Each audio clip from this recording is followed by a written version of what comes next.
welcome back to Chat by Love. If you're new here, hi, hello, my name is Emma Carrington and today's video is a little different.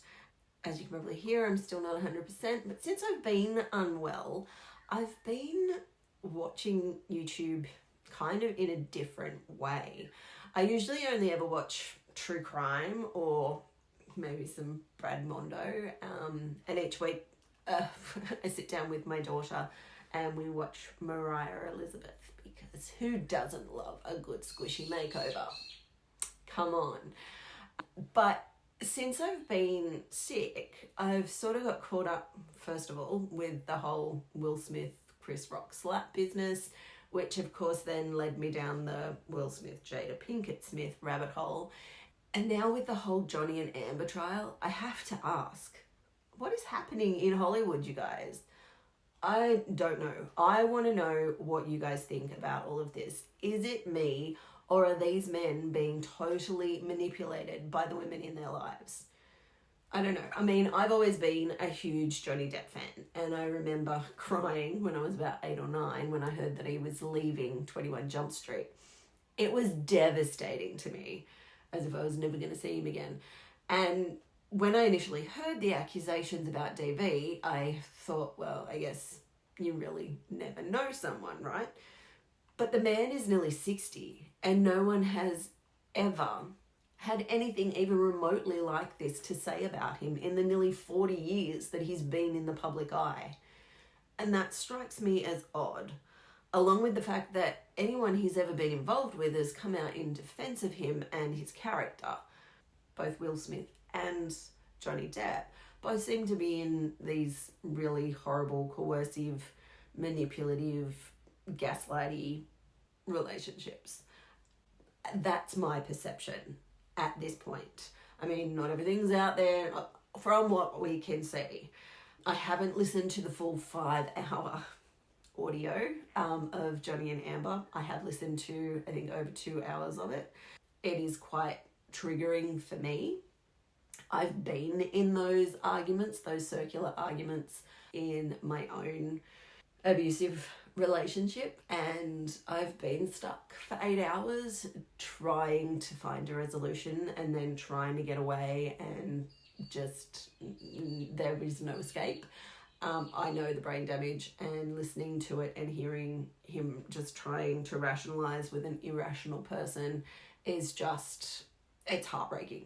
I've also watched the Will Smith and Jada Pinkett Smith around the red table, where she's carrying on about her entanglement and whatnot. I'm not going to add all the clips in. I will put the links to what I've watched in the description box below, because basically it could go on forever. But let's start with the Smiths. I'm not a huge fan of this family. I'm a fan of Will's movies. He's acting, I guess. I couldn't name a thing that Jada's been in, so the only reason I know anything about the woman is because of Will Smith. So I'll start where all this started, and I won't be, like I said, adding any clips to this upload. They'll be in the description box or show notes if you're listening on the podcast. So you can follow my dive into the rabbit hole, or at least begin your own descent if you haven't already done so. So the beginning, of course, was Chris Rock being, well, for me, was Chris Rock being slapped at the Oscars by Will Smith. What can I say? It was disgraceful. It wasn't a derogatory joke.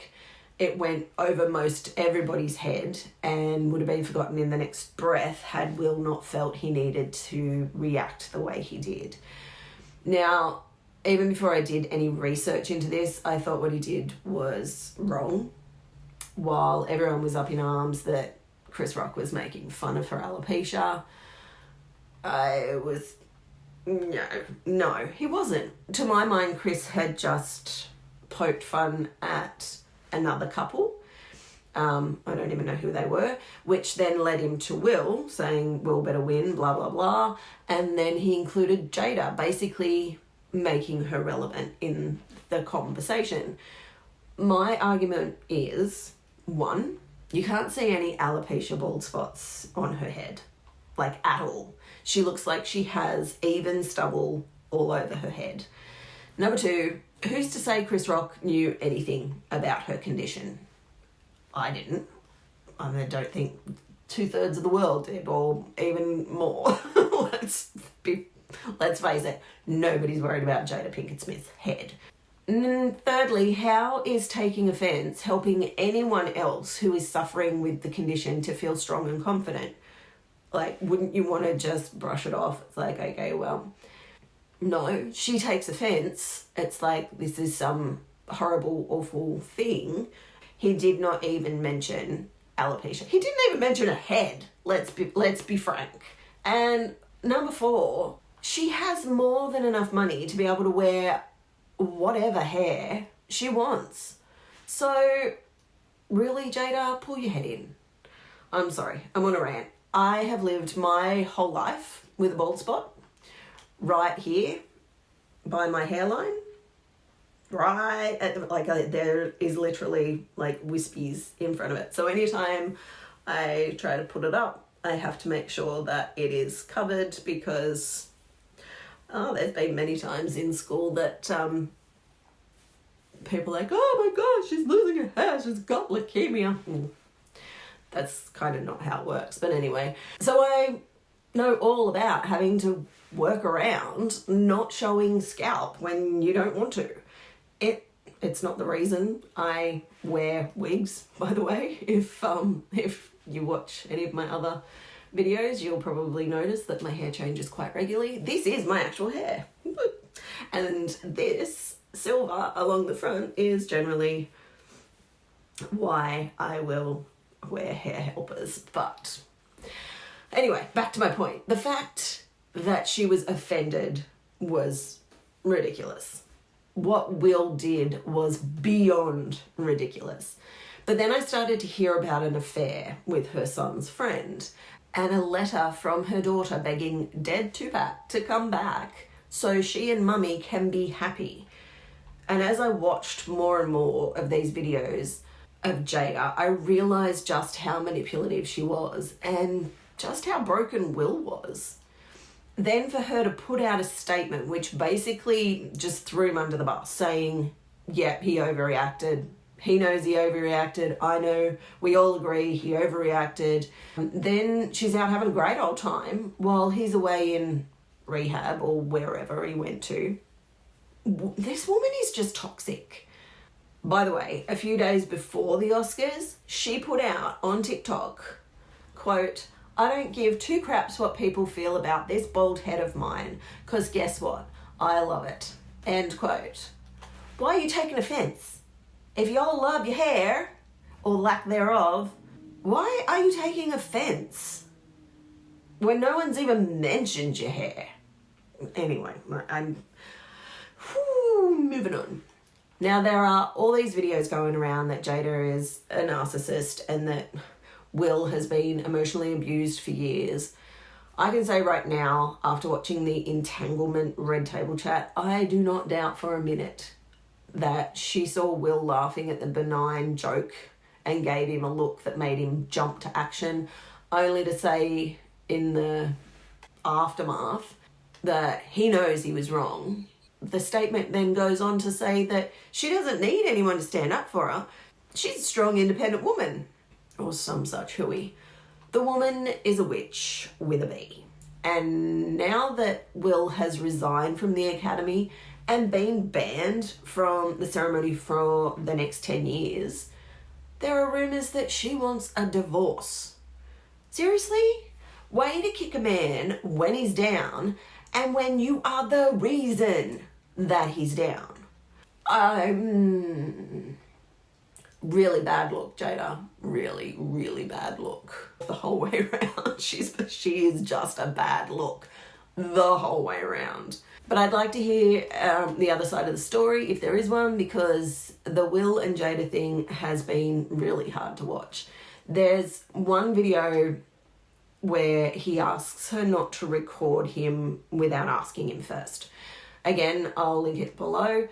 So he asks her to stop and she continues recording, talking about a counsellor they must have seen at some point, and refers to the fact that she's still having to deal with this, quote, foolishness, because he's asked her to stop recording. So the therapist needs to come back and help again. That was heartbreaking to watch.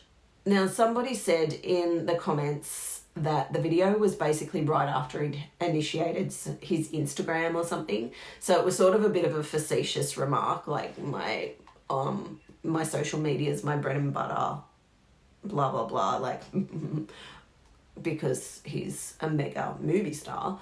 So like it's just sort of a pastime thing. But to me, I mean, he's a very jovial and jokey person, and if he had been making light of it, that would have shone through on that video and it wouldn't have been so serious. She also wouldn't have had to jump cut to the end to have him in frame behind her while she's still basically shaming him for his foolishness. It just doesn't ring true. But if I'm wrong, please, I want to hear all about it, because the whole thing's been eating at me, that these people have been entertaining us for years and we have no idea that, well, I didn't, because I'm old and ignorant. I have no idea who these people are half the time. I'm living in my own little fairyland, apparently, where, I don't know, everyone's happy and hunky-dory. But, I don't know, I'd like to hear another side, if there is one, if anyone can give me some insight. Like I said, I'm old, so I'm not up with the Hollywood gossip. So I had no idea what the big picture of the Amber business was. To be honest, I didn't know who she was, apart from the fact that she smuggled their dogs into Australia illegally. Definitely wouldn't have been able to name things she was in, nor would I have recognised her if I fell over her. And by the way she comes across, that I'm sure would have really upset her. Don't you know who I am? She's one of those, I feel. Can we assume that the fact that they were both rather irrelevant, Jada and Amber, career-wise within their relationships, maybe that might have been the driving force behind their behaviour? I can sit here and pick it apart, but from what I've heard, there is just so much manipulation and so much gaslighting from the recordings that I've heard between Johnny and Amber. And yes, they seem to record everything. Johnny Depp has explained that this is because Amber would deny having said things and conveniently not remember other things when they had discussions, which of course is the basis of gaslighting and manipulation. To me, as an abuse survivor, it's just scary to hear the way Amber speaks to him on these recordings. She is so outrightly dismissive of him and manipulative and condescending. So yeah, I'm going to say I do not like the woman, and didn't know who she was a couple of weeks ago, and now can fully say, full on, do not like the woman. Then to hear his testimony, he seems authentic and genuine to me for the most part. There are things I'm sure he doesn't want to disclose, and he's been quite a private person for 40 years. It's not like he's been out there all flashy the entire time. Again, I'm afraid that might be the familiarity and connection I have to the public persona that I've known all these years, but oh no, it couldn't be. Like, that wasn't my first thought in this case. I didn't jump straight to defense or denial of the fact that he could very well have, I mean, you don't know. But now hearing her and all the different recordings coming out, I don't know, I don't believe he cut his own finger. I believe that was her doing. Why on earth would he cut his dominant hand, one? And two, why on earth would he cut the tip of his finger off when his favourite thing to do, other than provide entertainment, is to play guitar? Like, why on earth would he do that to himself? He's always had a macabre sense of humour. And being Australian, I get it because I'm that way too. Unfortunately, I have a very sick sense of humour. Maybe not to the Monty Python level, but it's also not offensive to me. I don't know. There's more to come. I do want to hear the other side. I'm interested if any of y'all think there is another side. To me, both Will and Johnny, from what I've seen, present as victims rather than abusers. And that is what upsets me so much. And I'm going on a tangent now about the Gabby Petito case. Yeah, I know, left field. I haven't done a video on Gabby's case because everybody else has already covered it. It's been extensively covered. I think that we are all very aware of the DV signs leading up to her murder. So what I'm going to focus on and what bothers me, apart from the fact that it was a shit show from beginning to end, was that the inquiry or the investigation into the police stop in Moab or wherever they were, the police had basically just brushed their hands and said, no, they did the right thing, that she was clearly the aggressor on that occasion, and they closed the file. They had it all recorded. They had it laid out step by step and a full narrative and every single clue to look for. What to look for in both an abuse victim and an abuser. Everyone that saw that recording who has been in an abusive relationship spotted it immediately. Immediately. Anyone who's worked in the domestic violence field spotted her as a victim immediately. And they've just gone, no, we did the right thing. They could have had behavioural analysts and domestic violence experts go through those videos minute by minute and write up a handbook that could have been used across the globe for people who haven't been in these situations to be able to spot an abuser opposed to a victim. And that wasn't done. In fact, they've gone the opposite way and set in stone what she looks like, what Gabby looks like on that video is the perpetrator. And that is so wrong. Whew. I'm sorry, I'm getting heated, which is another reason I haven't done a video on Gabby's case, because it annoys me so much that it was so poorly handled. Okay, so after listening to Johnny and Amber's conversations, it's quite obvious that he knew that there was physical abuse. He tries to get her to face the fact that she's being physically abusive to him, and she mocks him, saying basically, who's going to believe you? I'm 115 pounds, and as if that's ever been a fair fight. You tell them whatever. You tell them whatever you like, and who's going to believe you? Take it to court. See what the judge and jury say. That is so heartbreaking. I mean, we know that men feel that they're not going to be believed. But the way she speaks to him is just, it's like, go on, test your luck. Oh, mate, she's deplorable. She's disgraceful. She's a disgrace to the feminine kind. The other side of things, whether or not Will is aware of what's going on in his marriage or the extent that he's been manipulated and abused, is a completely other story. Like, I've been in Will's position and not even known. I did not know that I was being abused until someone pointed it out. And even then it was like, nah, sorry, you're tripping. It's quite evident to the rest of us, and it was to everyone around me as well. To see it when you're in it is really hard, and it seems like he's just been caught in and swept along for so long. He doesn't know what's up and what's down. As far as the Chris Rock assault, Will was most definitely wrong, and he is already paying. And that's not even bringing the lawsuit that Chris Rock is rumoured to have in the works.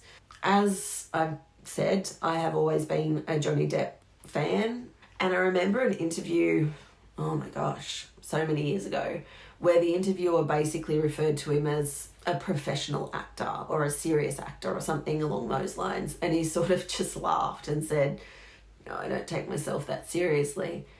like basically I get to play a character for a living. I'm blessed to be able to do this and be paid for it. There's nothing professional about it. You could always just, at least to me, see a humble man, and it's reflected through the way he speaks to his staff, how he refers to and speaks to his staff, how he looks after people. He's just generous, he's kind, he's caring. I read something the other day that someone put up on Twitter, I think it was, that Amber had been in a restaurant and she'd shoved a waitress, and the following day Johnny went in and apologised to the waitress. It's just like, come on. He's apologising for her. He's not, I don't know. Again, like I said, I'm probably completely biased, but at least to me, I could always see a humble man, and that's who and how he has been every time I've ever heard him speak. He's not someone who's out for accolades ever. And on the recordings, he got really upset with Amber because she says at one point, and I'm paraphrasing, "Oh, you said you wanted me to be honest with you, and now when I'm honest with you, you get angry with me." It's because I'm not one of your yes men, is what she was getting at. And he'd been quietly letting her hurl insults. But when it gets to this point, he says, hang about. You know full well that's not the case. And she starts backpedaling. And from the beginning of the trial, I believe he said, I pick my battles, sort of thing. And you could hear in their exchanges, like that's something that really went against his grain. He's like, no. No. Don't start that. No. That's not who I am. And she did. She started backpedaling on that because she knew that that wasn't the case and she wasn't going to get him to just let that slide. Anyway, like I said, there's more to come on both sides and on both fronts. So please let me know what you think. Comment below or over on Twitter or on Discord. Both the links are in the show notes or description box below. If anything I've discussed today or any of the video links I've listed when you watch them causes you any concern regarding your own relationship or that of a loved one, please reach out for help. As always, there is a list of resources in the description box below. But that is all I have for you guys today. So until next time, please look after yourselves and be kind to one another. Bye.